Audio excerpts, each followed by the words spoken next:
Hi and welcome to the channel. In this video I'm going to be giving you a garden tour for the month of May. And I'm going to be showing you what's been growing inside our summer house. So all the seeds and seedlings we've been growing over the last few months. I'll give you a little bit of an update. So let's get to the tour.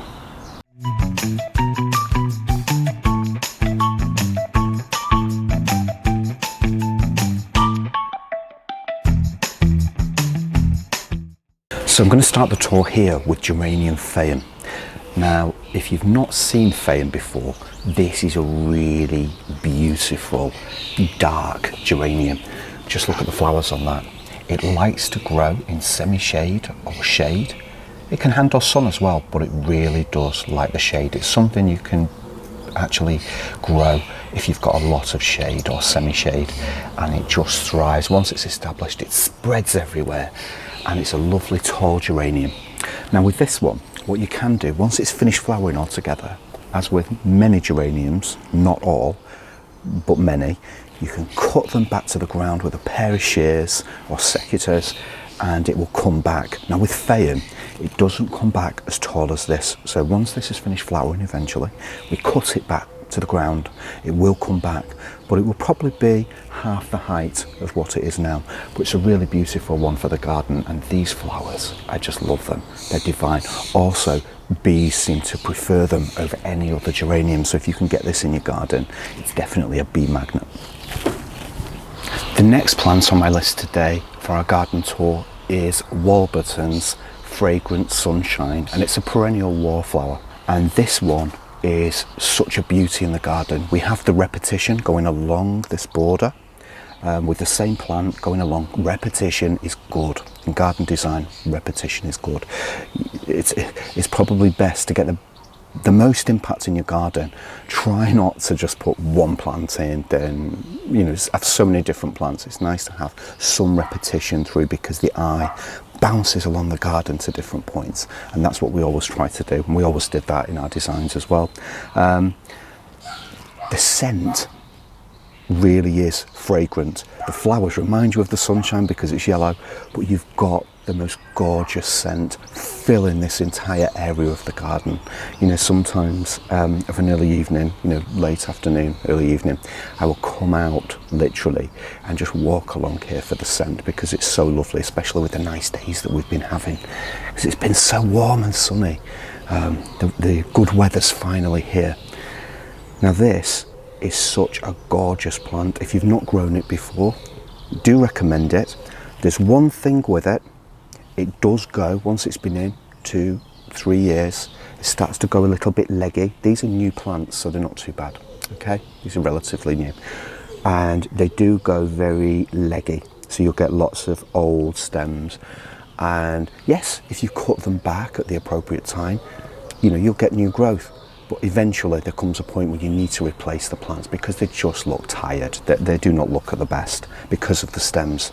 So what we do, well, what Paul does, is he does regular cut-ins of these, pots them on, grows them on, ready for the following year. So if you could do that every year really, and have lots more plants, it's the best thing to do to safeguard as well, just in case anything goes wrong, certainly during the winter and you lose them or something. But they're pretty hardy really.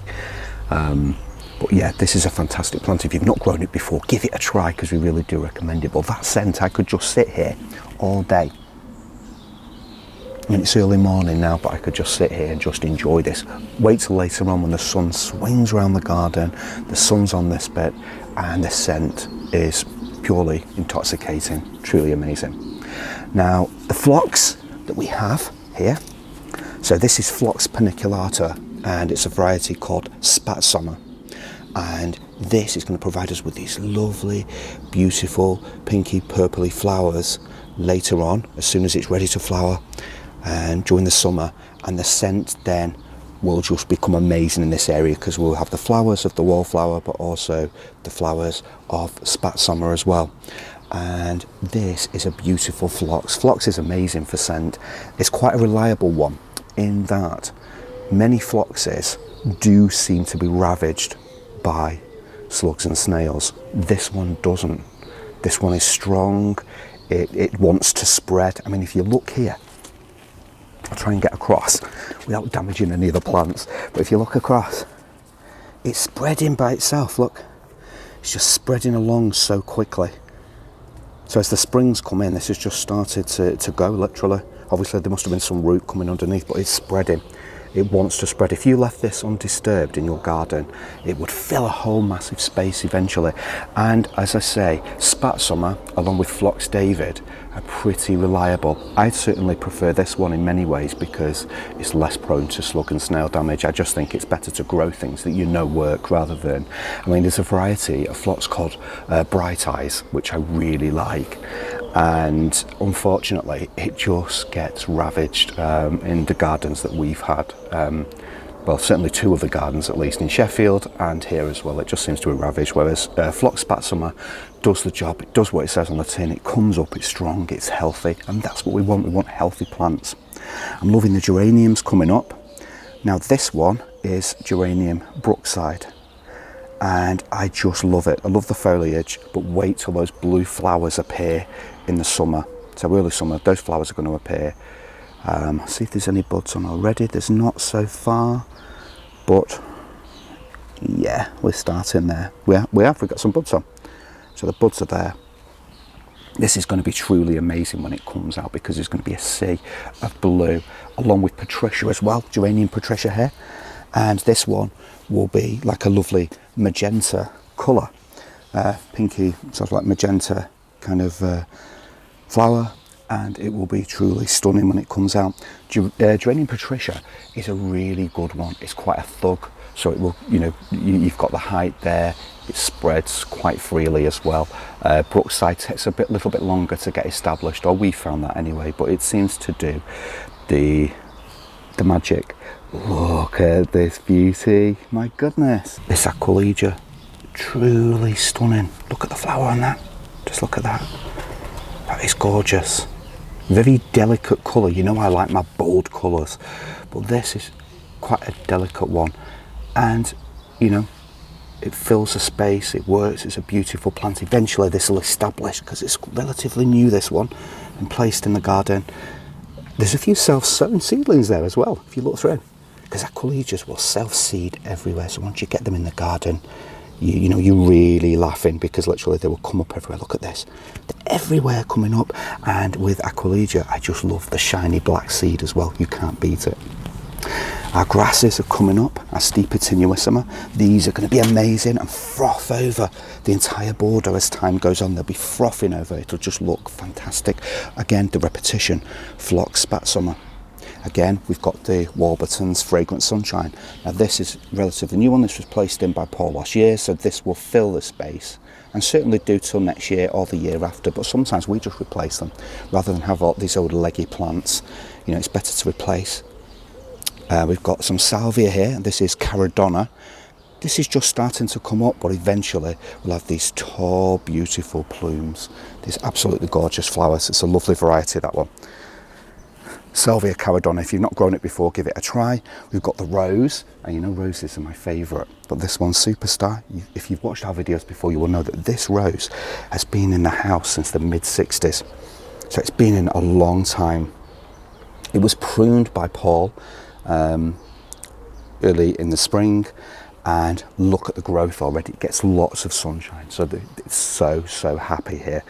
I mean, to survive all those decades, there's not many plants you can say will do that. Anyway, we've got Leatris spicata here in these pots, and these, you might think at the minute, oh, it's lovely green foliage, but that's as far as it goes. Now, I can tell you something, that these will have the most amazing tall purpley flowers on eventually when they begin to flower. And it's beautiful that they're in this lovely container here. Just look at that. That is so nice, and you can pick these up from anywhere.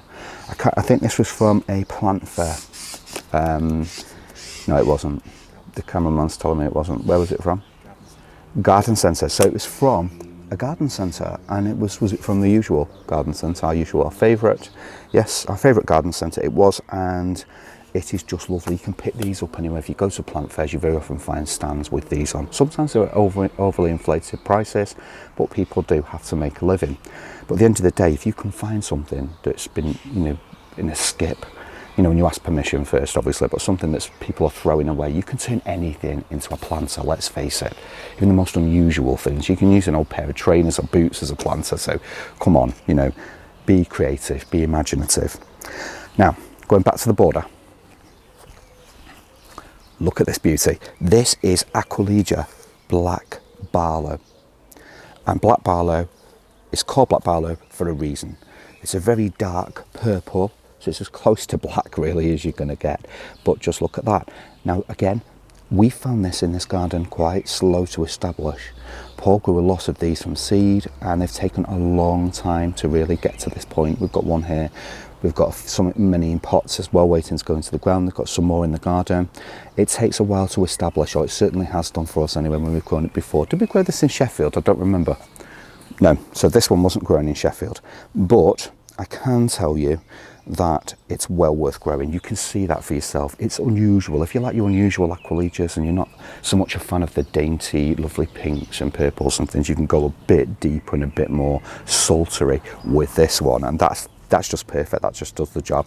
Again, remember what I said about this border, the repetition, the steeper tenuissima, the phlox, spat summer coming through here. Look, there's a piece there, more there. Now, I love euphorbia, and this one is Ascot Rainbow. The reason I had to look then is because I'd forgotten the name. Now, I'm not usually a fan of this type of euphorbia. I love euphorbias, by the way. If you've not grown them before, fantastic to grow. Give them a try because they just look so beautiful, honestly. I tend to like the ones with really deep green foliage, and then the flowers that are not more... This, to me, you know, that variegated look is not really my thing. But it is beautiful and well worth growing. Look at that, and eventually that would spread and take over this border if you let it. With euphorbias, you need to be really careful when handling them, because the last thing you want to do is to get some of the sap from the stems. So if I broke a stem off here and it accidentally touched my leg, I might find some irritation. Okay, so it might turn red and sore and painful, etc. So you don't want to be really messing around with this plant and cutting spent flower heads off without some kind of protection or something. But it's a really beautiful plant. If you've not grown euphorbia before, give it a try. Strawberries are doing fantastic. Look at this, absolutely amazing. Oh, that is so beautiful as well. Our lemon balm's doing really, really well there. Very, very happy. Obviously, make sure this is well watered. We've got our strawberries, so all have lovely flowers on, so lots of strawberries coming up. And as they produce runners as well, I've done a video on this before, but I will get some pots similar size to this. Obviously, fill them with compost and then just layer the runners, okay, into the pot. Put like a little stone or pebble over the top, and then they will take root, and then we'll have extra strawberry plants for next year. That's the key. You don't have to keep buying them in. You can literally create your own plants from what you have, which is amazing. It's just wonderful to see this so happy and all these plants going on. We do have strawberries over there as well, on this stacking system that's doing really well. That's fantastic. But over to the rockery. Now, I'm in love with these. Look, again, these will be from the garden centre as well, because I can tell by the handles. A fantastic container there, and look how it's been put together. It's been well thought out. We have our grasses in here, we have geums, and this geum is gorgeous with a beautiful red. Red is my favourite colour. And just to see those blooms really cheers me up, especially from the house as well when you look across and see it. It's truly fantastic. We've got our Centranthus ruber. Now, I have a favourite walk in Wales. Been going to North Wales since I was just before I was 3 years old. And I remember the very first holiday that we had there. And along the railway line on the seafront, there's a sea walkway near Penzance and where... on the way between Penzance and Towyn, there's a walk along the seafront wall itself, and Centranthus grows happily down the embankment onto the railway line there, and it's been growing there ever since I can remember. And I just love this plant, ruber. It's a lovely red. Look at that, it's vibrant. The flowers have started to come out. They've started, absolutely started. It's lovely, it's gorgeous, it just does it. And I love the way that we've got our forget-me-nots running through there. It's easy to overlook them, but look at those lovely blue delicate flowers. So the forget-me-nots running through. Our geranium nimbus, which will have a lovely purple flowers on when they develop, is lovely. Very, very happy here. We can see where they're going to develop soon. That's a lovely geranium to have. If you've never grown Nimbus before, we grew that in Sheffield. It was a very successful, and it's proving to be equally as successful here. Now our Armeria, or Thrift, is doing great. Takes a while to establish in some ways, because sometimes you get this little tiny piece with a few stems on. It takes a while, but once it grows, look at this effect. And you can create this effect in white as well, okay? And there are lots of new varieties of Armeria as well.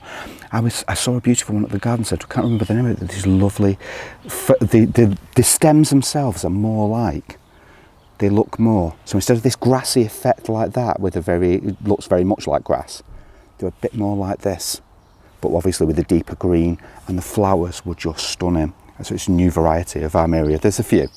And so if you've not grown this before, give it a go. This was the one. I'll tell you the story again. Everybody's probably bored of this, but I will tell you again. This is the one that I used to pull to pieces, plant up in plant pots when I was 8 years old, and sell to ladies in the area. I say ladies because there was a lot of ladies, you know, going shopping and stuff like that down the backs, and they used to buy these plants from me. And it was nice to know that I could buy more plants. It was pocket money for more plants, and sometimes sweets as well. But yeah, plants as well. Digitalis there. We normally have Digitalis here, but they're not doing as well. Normally quite tall, as you'll probably see by some of the other videos. That's going to grow quite a bit taller, but it's just not as happy here in this position normally as what they are. I can't remember. I think these have self-seeded from last time, or were they planted? They've been planted deliberately. Yes, I remember now. Okay, so these have been planted. Now, so our Primula vulgaris here, as you can see by the flowers, beautiful. Vulgaris is lovely, and it has literally self-seeded everywhere from last year. So look, there's lots of babies there, so we'll just leave those to enjoy themselves there, because they're going to be really happy. We've also got some more Centranthus coming up there, which is fantastic. Our rosemary's doing great. I love to run my fingers through the rosemary with that scent. Absolutely beautiful. Beautiful in cooking as well. And we've got our Persicaria, and this is Superbia. We've got our first flowers coming on there. Lovely, very delicate whitey pink flowers, of a white pink, I should say. I like the stems there. Do you know, this is the first time I've noticed the stems, because red's my favourite colour. If you look at that really deep red there. So you've got deep red running up and deep red there as well. They're just as beautiful to me as the flowers. If there was just a stem without the flower, they're so beautiful. They really are. Because we go from red to green and then back again.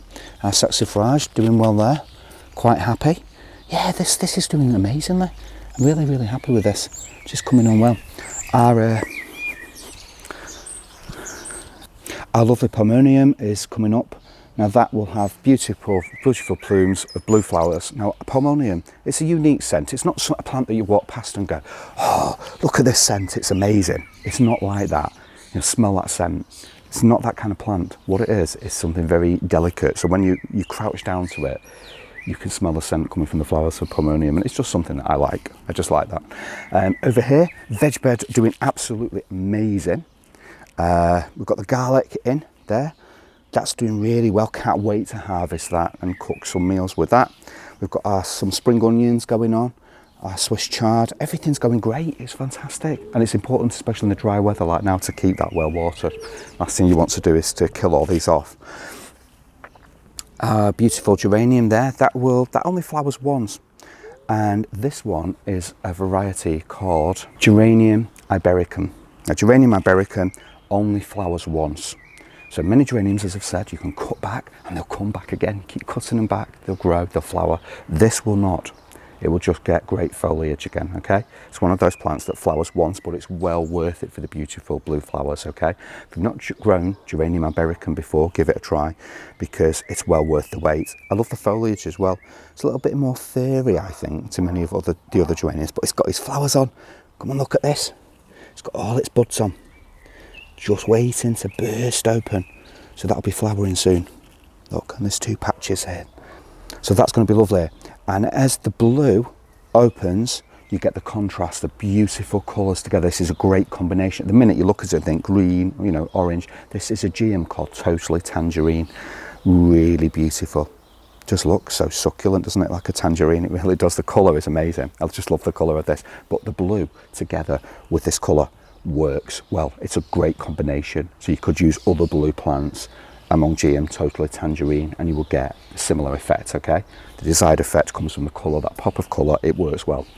Now, Maltese Cross, or Lychnis chalcedonica as it's called, these beautiful plumes will literally turn red. You will get red flowers on these. It probably comes to so high, and they're just a lovely colour. It's a lovely Lychnis. It's very different to the ones that most people grow, and I just like it for that. We've grown it for years. We had in Sheffield, we had a white variety, but then we noticed within them there was a pink as well, which really did well. I think one of our neighbours was quite envious of the white and wanted one, if I remember correctly. Now we've got our poppy coming up, doing really, really well, and this one is a variety called Beauty of Livermere. It's a gorgeous red. It's one of those reds I just want to, I love red. It's my favourite colour, and this just typifies it. When this comes out, and I know poppies don't last very long, these oriental poppies, but when they're out, just savour the moment, because truly amazing. Our Cedar Matrona coming up well. Look at the purple coming through on the stems and into the foliage itself, into the leaves. Absolutely amazing. We've got our drumstick allium. We've literally got our grasses running through, which looks amazing. We've got some more of the Geranium ibericum at the front here with its buds on, looking great. And Ben's tree, our tribute to our cat son Ben, look at that. It's amazing. It looks wonderful, and it just adds, I've talked about this before, the contrast in the garden. Everything's greens and yellow, you know, some variegated stuff in the garden. You need a contrast, and this provides you with a perfect focal point and the perfect contrast. You know, from the house, I'll stand in the kitchen, I'll stand, you know, upstairs, and I'll be watching this tree, because I know that Ben would be very proud of it, because this is just amazing. The foliage is gorgeous, it really is. I absolutely love it. And it's Prunus nigra. So this is Prunus nigra, and you know, absolutely perfect tree. It's gorgeous. It blossoms a little bit earlier than so many of the Prunus varieties, but well worth it. We've got Rose Dorothy. This is Super Dorothy, and in memory of Paul's mum, Dot, or Dorothy, and literally this has just gone crazy. You know, we've been waiting for it. It's normally been about this height for ages and ages, and all of a sudden this year it's gone. Most beautiful pink flowers on there. It's amazing. It's quite floriferous, okay? So it will flower. There'll be just tons of flowers all over it. You're not growing this for scent, you're growing this for look, okay? This is not a rose that's heavily scented. It's not really very delicately scented, but it is Super Dorothy, because literally just look at that. It's amazing. It's doing so well. That's going to be over the fence this year. It's going to be climbing up the fence. More Aquilegia in here. We've got Rosa Sweet Honey as well. This is another variety that I do recommend, because for the beautiful honey coloured flowers, and really, to be honest with you, good disease resistance as well. It's one of the better ones for disease resistance. You very rarely we have a problem with this one. So that's Rosa Sweet Honey. Very rare you have a problem with this. Now this is something that's quite sad really. So we've had some fatalities. This is Gladioli byzantinus. So byzantinus, and just look what's happened. We've got some flowers there, but they were supposed to be these amazing plumes, these beautiful, delicate pink plumes. They are stunning. When you see this, so Gladioli byzantinus, you see this en masse, it just looks amazing. Unfortunately, look what's happened. They've been nobbled by slugs, they've been attacked by them, literally. They've been brutal, sometimes taking the stems off, snapping them, and then just leaving them. So it's been quite a sad time, really. Paul was very much looking forward to these. It's just not happened. They're just not happy at all. It's very unusual that we have this kind of thing happen. We're normally very successful. Paul has been doing the slug rounds at night time. So literally what he does, comes around with a bucket, pops all the slugs and snails in, walks to the field nearby, pops them all in the field, just lets them loose in the trees, just leaves them there, and they can devour whatever they want to there, but not in the garden. This is a recent thing that's been occurring every night. It happens religiously every single night, and it's the best time to be out there. And, you know, we don't believe in harming any kind of creatures, so obviously what we do is we just do the right thing. We just take them to another environment. So if you live near a little park or field or patch of grass or, you know, trees or something like that, or, you know, somewhere else away, just pop them all in a bucket at night, walk somewhere, go for a nice walk, nice evening walk. The weather's nice. I mean, come on, get yourself out there, do what you need to do, just set them free, literally, so that they're somewhere else and not in your garden devouring every plant in sight. Because this year's been particularly bad. I don't know whether it's the wet spring, you know, winter and spring, you know, it was shocking, wasn't it? It was raining every single day. So I don't know what's happened. It's worse this year than it's been ever, in my opinion, but there you go. Everything's taking its, the eupatorium, it's taking its time to come through for the same reason. So if you notice the stems that have been, they've been nobbled and then regrown. So normally this plant now would be, it's about that height there. Look at it. It will grow over the fence literally eventually, but to be honest with you, you're talking about August before it's going to do that. It's going to have some fancy footwork in order to correct itself from this, because, and it's literally slug damage. Hence the reason of the need to come out and do the rounds at night time. Astrocordifolius little Carlo there as well has been ravaged literally again. You'll come out at night time and you'll see so many of them literally devouring it. So it's a case of putting them in a bucket and then moving them somewhere safe. Moving on from Little Carlo, we had Monarda here. Now Monarda's been here for a few years. Now unfortunately that was having the same issue, so that's now gone into a pot where it can be nurtured, taken care of and grown to an appropriate height before it potentially goes back in or something else. But what's going on here is we've replaced it with Crocosmia lucifer. And so we had the red of the Monarda, now we've got Crocosmia lucifer. That will provide us with a pop of red that was needed in this area of the border, because there's lots of yellows and different things going on here. So we just wanted that pop of red as well, because we're used to it with the Monarda and we would miss it. So Monarda's obviously not going to be coming back into this place. It could go somewhere else, but it's just so sad really, because I love Monarda, absolutely love bee balm. But it's just being ravaged and there's no point. Anyway, on a more positive note, I can cheer up now. Much more positive note, we've got our lovely geranium Mrs. Kendall Clark, all the buds on there. And this is a really tall variety of geranium. Mrs. Kendall Clark, if you've not grown it before, look at her. She's happy. She's I was going to say she's thuggish. She's not. She's amazing. She's just graceful, really. I shouldn't call her a thug, should I? She's amazing. And she just takes over this space every year, and I think this has been the best year for Mrs. Kendall Clark, judging by the foliage. So interesting. We've got lots of fatalities, but other things are doing really well. The other geranium there, for instance, everything's doing really well. Mrs. Kendall Clark's lovely. Lichnus coronaria, these were ones that had to be replaced because they died off. We lost them during the winter, so they did die away.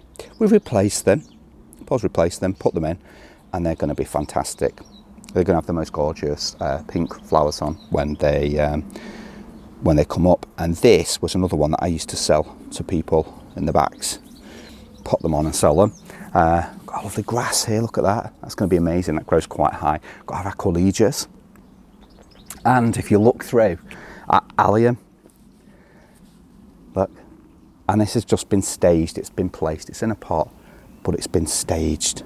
Okay, that's what you can do as well. That's a beautiful thing about gardening. You can get things that are in pots and just place them, intersperse them throughout the garden, remembering to water them. But you have to do this, you know, be creative. If you've got things in pots that are flowering that are really beautiful, just pop them into the garden. That's what you do.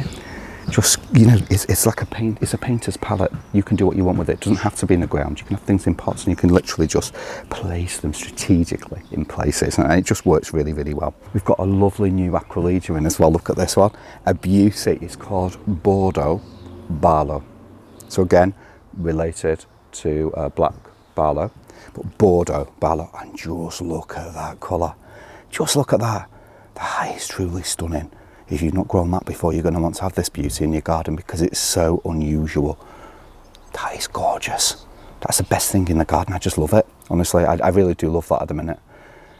It's so easy to overlook as well. The flowers are so delicate, but when you look at that beautiful red, oh, well worth growing. Like the way the Aquilegias are blending through into the garden.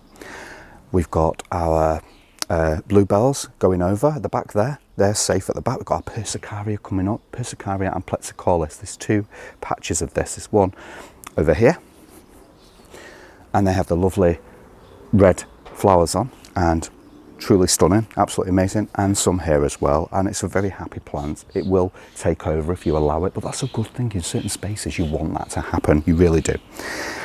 We've got our geranium macrorrhizum. Just look at that. It's the first geranium to flower in the garden, and it's certainly our first geranium to flower, and it's just been flowering for so long, weeks and weeks. It's been amazing. Just look at that. Lovely flowers, and look, lovely bee enjoying it. It's coming to my hand. So another allium in there as well. They're all so happy. They really are. And we've got our Russian sage, or Pravosky.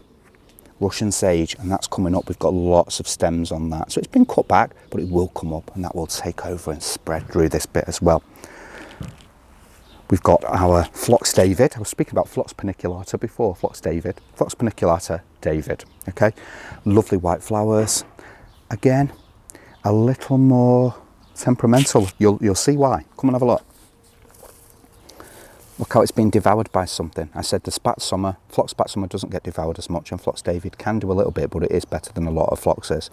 So it does establish itself well, and eventually this could take over a huge patch as well. Lovely white flowers. You tend to get little red creatures crawling around all over them. I'm not sure why, it's the only phlox I've noticed that on, but they seem to crawl over them. But it's fantastic. The scent from these, again, will fill this area of the garden. Now, our Eryngium planum. Now these had little hats on, little protective sleeves that didn't really work, to be honest with you. It doesn't really work. I think the only way to remove the slugs and snails is to manually move them and take them somewhere else.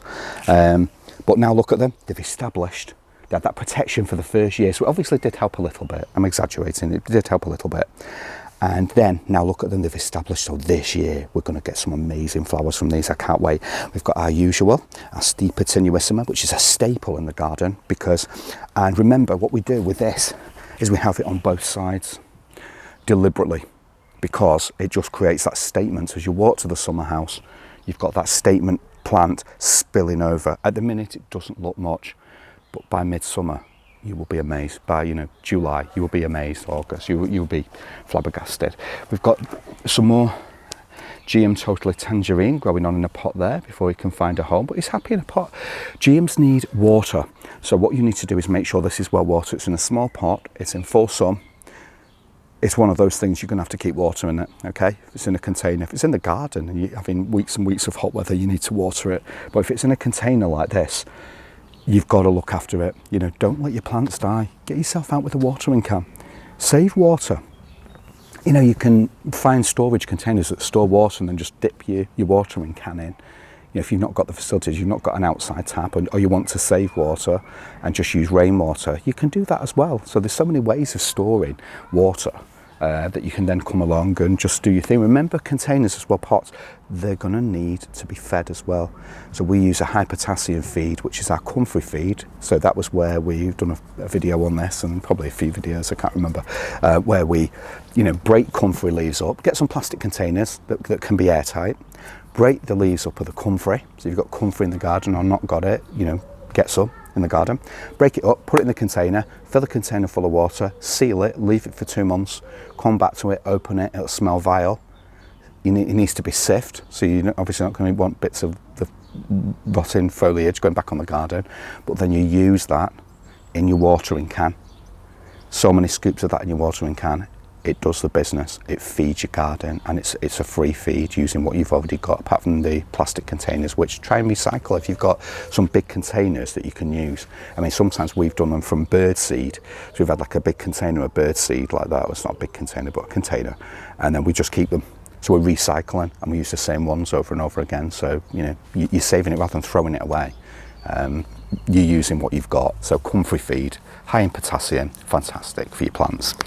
Now let's go back onto this. We've got the alliums going. That, I think, is a real statement, because it's hidden away at the back here, but we've got the blue pot with the purple alliums, and I think that creates a really, really good statement. We've got silver shower, and this silver shower is a Philadelphus. Now, Philadelphus is one of my favourite plants. It's one of the first shrubs I ever bought, and when I was 10 years old, 10 years old, in my mum's garden, and the scent, it's mock orange. So the scent is of orange blossom. It's the best thing you can have in your garden, certainly by June. When these buds open, it's going to be amazing around here. But Philadelphus virginal, can grow really, this isn't virginal, but Philadelphia's virginal itself, the original, can grow really, really big. Massive, as big as you like, and literally, the scent from that is amazing. It flowers on last year's growth, so if you start cutting it all back and expecting new growth the following year, you're not going to have it, you're going to be disappointed. Now, we've got all kinds going on around here, the alpine strawberries.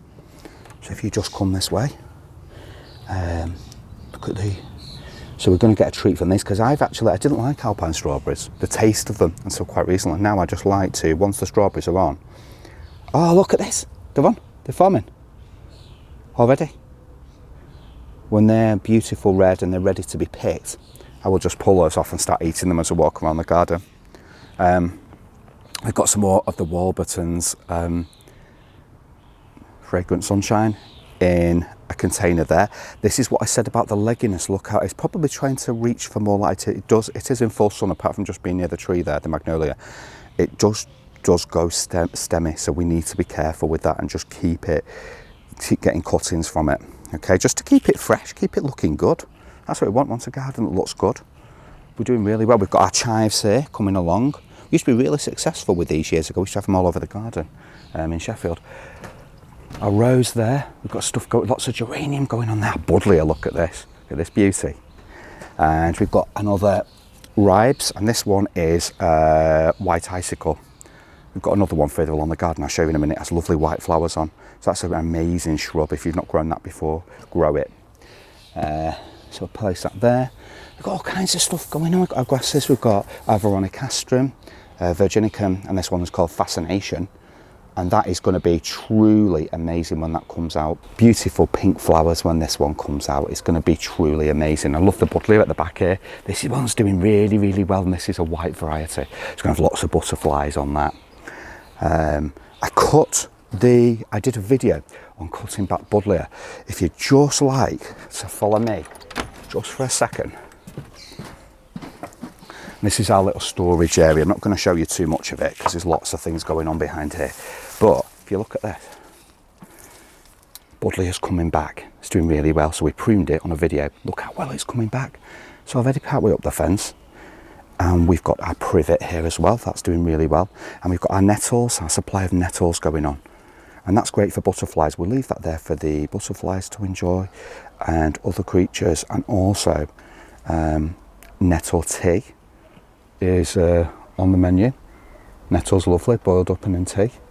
So it's beautiful and very good for you. Our ribes, and this is King Edward variety, I'm sure. I think it is. That's doing really well. Now, onto this border.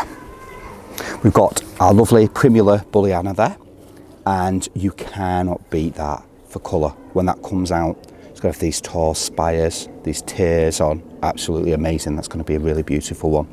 We've got our Alchemilla mollis, and look at the way that the dew collects on the foliage itself. They're like little jewels, also known as lady's mantle. That has a lovely acid green flowers on, which you can see forming here, here, and beyond.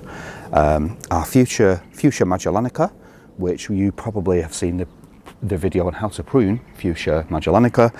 If you've not seen it yet, have a look at it. It's an amazing plant. This is something everyone should grow in the garden. It's something that used to be around a lot when I was a child. I remember seeing it in many gardens. You very rarely see it now. You see lots of other fuchsias, but I think Magellanica is a really important one. It lasts through the decades. It keeps going and going and going when the others sometimes can fail. Not all, but some fail. You've got this one going through the decades, and I just love it. We've got so much going on. We've got some more Phlox spatsuma in this side of the border, which is a true asset, bringing the scent over to this side as well. We've got our Liguillaria here. Now, Liguillaria is a moisture loving plant. So what we do is we keep on top of it by regularly keeping it well watered. So it's okay in this border. This is quite a dry border, but it's okay. The Primulas are the same, they're happy there. We try and let the plants fend for themselves where possible. This is more of a recent thing for me because I'm someone who's always watered a lot, okay? What I'm trying to do is let the plants fend for themselves, but when I see that they're struggling, I will give them some support, okay? But such as Primulas and Liguillaria, these have lovely yellow plumes on lovely yellow flowers. during the summer. It's something that you see at the edge of a pond, you know, a natural pond or man-made pond, but it's something that you want to be near water, not really something that you would want in the middle of a barren area where, you know, it's going to struggle. We've found we've gone away before. I've probably said this to you 1,000 times, maybe not 1,000, but not far off. It's one of those things where you go away and then you come back and then you think, what's happened? Why is it just like flat to the ground and looks dead? It's because of water. So again, it's something that if you're going to grow liquilaria in your garden, there's a lovely variety of liquilaria that I like, and I can't remember the name of it. It's the orange one. It's one with these lovely orange flowers, the dark foliage, and then the orange flowers. Oh, that's my favourite one. But liquilaria, this one is truly stunning. But again, you'd want someone to water that if you went away, definitely. Now, look at this one, Primula, Miller's Crimson. I've been so excited to show you this because you can see how these tiers form. When I say tiers, I don't mean crying, I don't mean sad, I mean these sections. So you have one tier there with flowers on that's gone over, okay? Another tier there, another one there, another one, and then there's another one forming there, so that will grow on and then flower there, and they just keep flowering till the end of their life. Then they will disperse the seed all over the place and literally set seed, and that's what we want. We want seed, and you want as many primulas of these. We had in the garden in Sheffield Primula walk. We used to call it Primula walk because it's a pathway, and it was just hundreds and hundreds of different types of primula along there, and that was amazing to see. It's sad, we've you know, it's a different phase in life, and we're doing things differently. But yeah, this is a much smaller scale, but yeah, because we just love primulas. We used to like to grow them from seed. Got another buddleia here because what I'm hoping to do is just mask this fence a bit. This fence has been in a long time. This fence has been in all my lifetime. Literally, I know that for a fact. This has been in all my life, and I just think it's just nice to have that little bit of a screen along it. So we've got buddleia there for a reason. We've got Primula viris going on. Primula viris is just going over now, but look at those flowers. Lovely yellow with a deeper orange in the centre there, like a very deep orange. Little lines running through it. So they're native to this country. Got lots of geranium going on. We've got our Crocosmia, and this one, if I remember correctly, is citronella. I'd forgotten about this one. So Crocosmia citronella, a really, really beautiful one. And this one is Babylon, Crocosmia Babylon. So it doesn't look much now, but when it comes out with those flowers, ooh, orangey kind of flowers, amazing, truly stunning. Aubergine is done absolutely amazing this year. It flowered first thing, spring.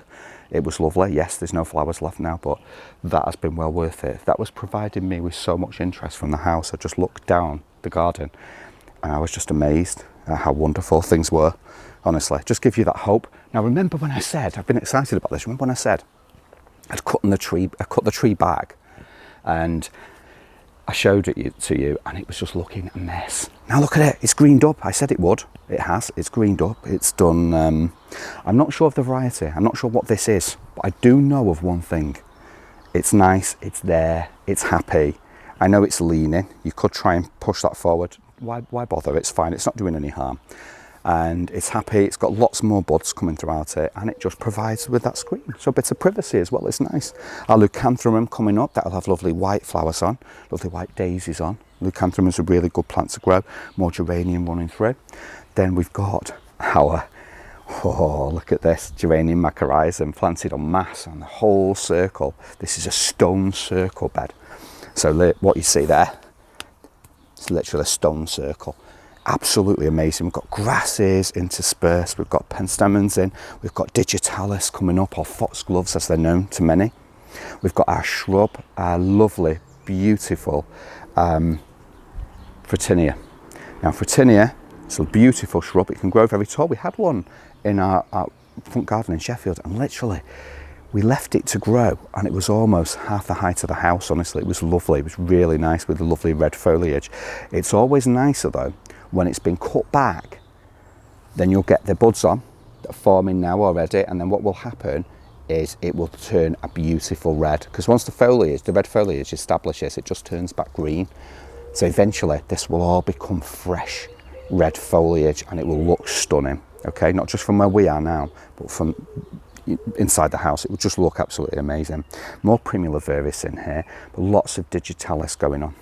I just love the geranium mycorrhizum, the way we placed it around and it just runs full circle. This was deliberate because once we'd taken this back, we needed to do something with it to make an effect. And the geranium mycorrhizum just started off on this bit. Now we've spread it through, we've run it through the whole border, and it's just amazing. The whole bed, I should say, it's a bed. Right, so geranium painter's palette. If you've not grown this one, it has lovely white flowers with spots of blue. So it's almost like a painter's palette, like the painter has been just adding flecks of purpley blue to the white of the flower, and they're just stunning. I can't wait for this one to flower. It just needs a bit of painter's palette is also known as splish splash, but it's the same geranium. But once this comes up, I am really excited. A bit slow to establish in this garden. It's been slow in the last garden, it was fine, but it's a bit slow. But once it comes up, it will be fine. Now this one is Diacia. This is gorgeous. It's Paul's favourite, Diacia, and it's a variety called Emma. So Diacia Emma, Diacia Emma, and it is beautiful. Paul will take some cuttings of this for next year, and I will tell you now, that will go on flowering. You have this in your garden, that will go on flowering right to the end of the season, the flowering season. Honestly, that will just keep flowering. It will still be here when everything else is finished and looking tired. That will still be going, and it's an asset to the garden. If you've not grown that, grow it, give it a try. Do you know what I mean? But it's very happy here, and you can tell it's just doing its thing. It's happy, and it's just going to be lovely. They're very cheerful. And I tend to like my vibrant colours. Quite a vibrant personality. I'm a Leo, so I'm vibrant in every way. But I'm telling you now, I do like this one because it just does it. It's quite calming as well. Certainly along with the contrast of the pink and white of the geranium mycorrhizum as well. It just blends well together. It blends well. I'm looking forward to this digitalis though, these foxgloves. So when I say digitalis, I mean foxgloves for those of you that are not familiar with the names. This will be lovely. I can't wait for this one. So I really can't wait for these to come out. Have you noticed the wood from where there was an apple tree in the garden many decades ago? Look, still in there. Do you know why? Because the woodlice live in there and they're happy. They're happy doing their thing, so just leave it. Do you know what I mean? We've got lots of insects in the garden doing the thing. We started off a while back with lots and lots of ladybirds in the garden. They seem to have disappeared. I'm not sure why, because there was tons of them and they were doing the thing. They were eating all the insects, doing what they were supposed to be doing, and unfortunately they seem to have disappeared, so hopefully we'll be enticing them back. Now, onto a more serious note. We grew in this bed Aster Twilight. We've grown Aster Twilight many times before. We've used it in planting schemes, etc., but it was being ravaged, so it's been taken out, potted on, and we're going to take care of it again, give it some TLC. That's the best way. TLC is where it's at. That's what it's all about. And instead, what's been placed in is penstemon garnet, and this is a lovely, almost like a beautiful wine ready, beautiful colour. And garnet is lovely. We love it. We've grown it for years and years, and that will be fantastic here in its place. But I'm just so sorry because I was looking forward to showing you the Aster Twilight, and it's just not happened. And you can't make, if something's not meant to be, it's not meant to be.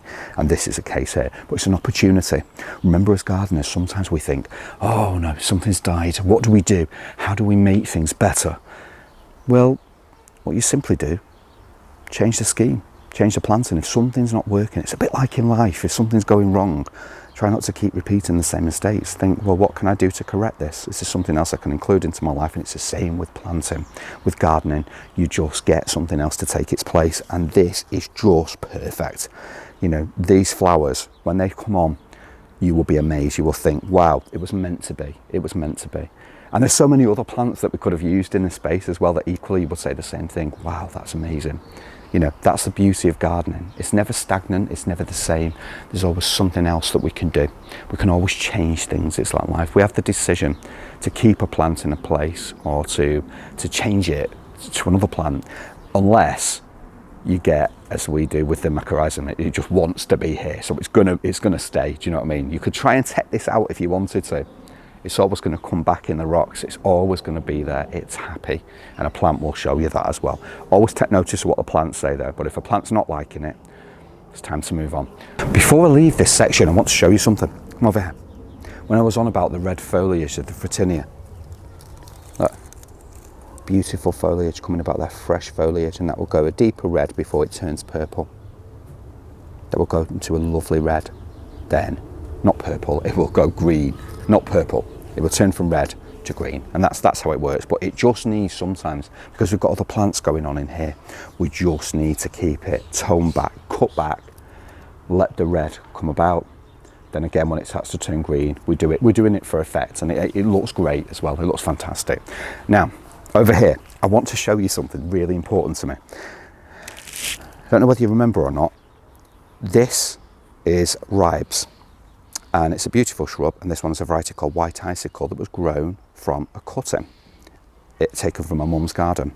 Look at it now. It was potted on, it's been grown on, and look at that fantastic look. It just looks truly stunning. I am so happy with this. We've grown it with TLC. It's been amazing. It's been an amazing journey, but now it's in, and it's just providing a screen again along the fence, just making it look that much better. So I'm really pleased with that. You know, something that we've taken a cutting from, tended to it, fantastic, truly amazing. Now, something else I want to show you, Dicentra spectabilis, okay, or bleeding heart. It is normally flowered by now, but we've got our flowers coming on because it was rescued, it's been grown on, it's been looked after, and that's going to be amazing when it comes out. It's going to fill this section in completely, and we've got some ferns in there as well that's been strategically placed. It's going to look lovely. And our Actea. Now the Actea is going to be lovely here as well, because Actea doesn't like full sun, so it likes a bit of shade. It's going to get that here with all this going on. The sun sweeps around that way. Okay, so it's going to get that, and that's going to be lovely, and that's going to fill this area with scent later on in the year. I'm absolutely loving these. Look, our strawberries. And these planters, again, are a cost-effective way to grow strawberries in a smaller space, okay, by stacking, using a stacking system. And these are great, very cheap as well. And you know, you can go around the discount shops and just find this kind of thing and use it. You know, it allows you to grow that many strawberries in such a small space. It's amazing. Now, thank you so much for joining me on my garden tour today. I'm now going to go on to Paul. I'm going to pass you on to Paul, who's going to show you inside the summer house and let you see what's been going on in there. Thanks as always, Andrew, for that wonderful garden tour. Now I'm going to be looking at some of the things that we're growing inside our summer house at the moment. So a lot of things we've grown from seed, and also some of the cuttings we've been taken. And I just thought it'd be a nice opportunity for you to link up some of the other videos during the earlier part of the year. So I'm going to firstly start off with some of these. These were cuttings from our Nepeta. So as you can see, they are growing lovely now. So I can probably take this bag off actually right now. These are actually fantastic. So these have grown from the cuttings that we took. Let me have a look at the end of March. So they've not been growing that long, but as you can see, you do get roots at the bottom of the pot. Now that's a really good signal to know that they've rooted, and you can then start to put them in their individual containers. What I find sometimes is the plants will start to grow, so you get a lot of top growth, and sometimes the roots haven't actually formed yet, and there can be a problem if you think that the plants have got roots and they've not. You'd start upturning the pot, and obviously you've got to then put them back again to try and get them to continue to root. For me, the only indicator that I use isn't the fact that they're growing and forming new growth at the top, is looking at the roots. You've got to see them roots coming through the bottom, and if you don't, give them a little bit longer. So they're doing really well. We've also got some Salvia caradonna cuttings that we took, and again you can just about make out that you've got some roots there. So these are doing really well, nice and strong.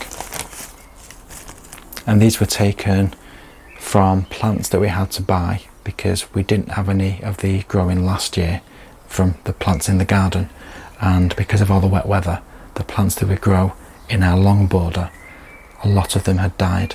They didn't come up during the spring, the early part of spring, so it meant that we had to go out and buy some more.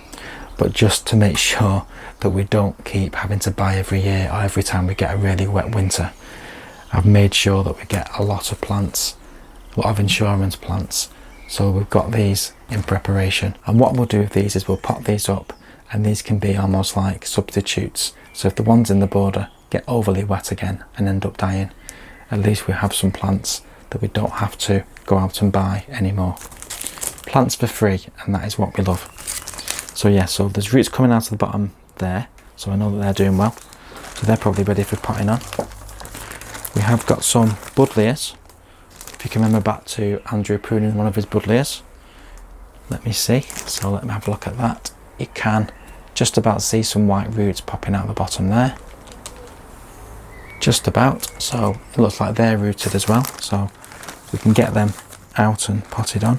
Also, if we've got some verbena that we've only just recently taken, some lilac and some dahlias, so they're only just been recently taken, so they're not going to have roots on just yet. We also have this beautiful geranium. Now we thought we'd lost it. It was left in the summer house over winter and all of the top growth died completely, and I thought, you know what, it's got too cold, we've lost it. Now luckily we do have a plant indoors that was grown from cuttings. This one was grown from cuttings from our original plant, and we thought we'd lost it, but when we chopped it back we left it a while and then new growth started to form. And the great thing about pelargonians is that they're quite resilient, and if you do have the issue where the top bit just looks like it's dead, don't lose hope with it. Just cut it back, give a little bit of a stem, and just hopefully it will regrow. So this one is now beautiful. It's regrowing really well. So we're going to have that again this year. We really like that variety. And then to our tomatoes, we have so many tomatoes. I think we've grown enough for the whole neighbourhood.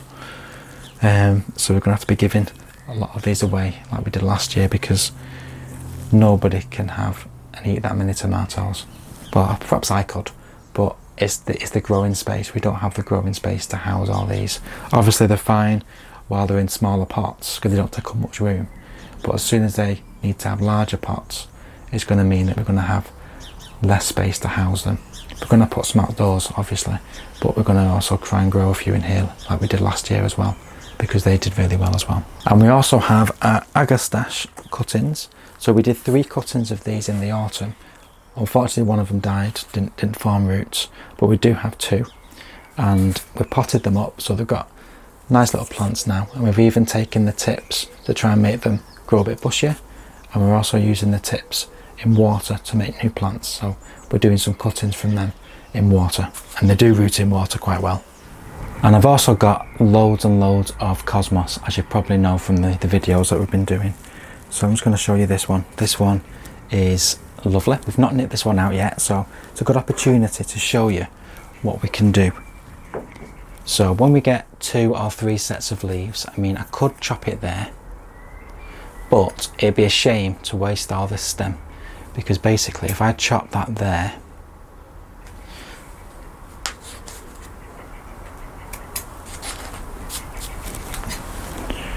what I've essentially done is produce the potential of a cutting. So if I just pop that in a little glass of water, just like that, simple as that, that will then form roots, and we'll be able to have many more plants for free. So this one for my colour code is double click cranberries. So if I just have a look at some of the other ones, I've probably got another one there that I could do. So all we're doing is getting the plant. Ideally 3 sets of leaves, but sometimes you've got to go with 2. So I'm just going to go there. Oops. And off it comes.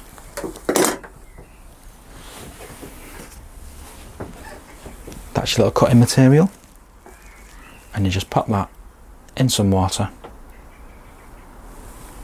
And it's as easy as that. And these will root within a matter of weeks.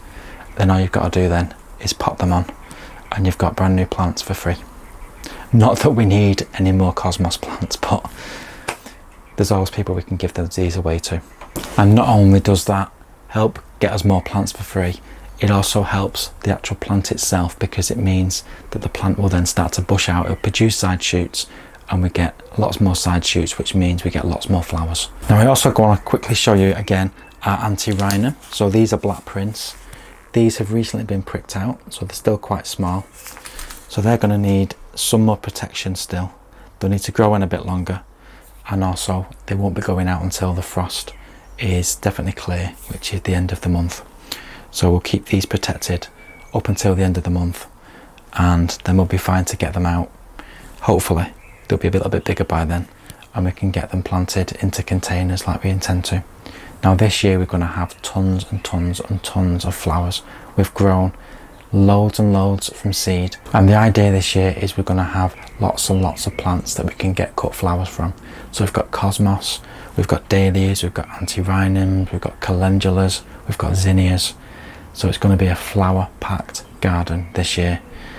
We might need to go out and buy some more pots, because I don't know if we've got enough pots to house all these plants, but who knows, that's another trip to a garden centre to get some more. We've also got the space at the front which we can utilise. It's quite a sunny position, and hopefully it's a lot better for plants that are going to be slug prone, like the dahlias. So that's the end of our garden tour for May. Thank you so much for watching. You probably noticed that you've not seen that much of me really on the videos, and that's simply because of work. I've been very busy with work, and you know, it's trying to fit in a filming schedule around that. Yeah, I'm fortunate that I'm not working full time, so I do have a little bit of time, extra time to make the videos and bring the content to you. But I'm sure lots of people have missed having that balance of the pair of us. You've missed my dulcet tones, you've missed my fantastic voice. I've missed it, I've missed seeing myself on the screen as well, but that's me. Yeah, so sorry, you're going to have to put up with a lot of videos from me for the time being. But I do hope you've enjoyed this this edition of May and our garden tour. This time we've been able to show you some of the garden as well as some of the things in the summer house that we've been growing on from seed.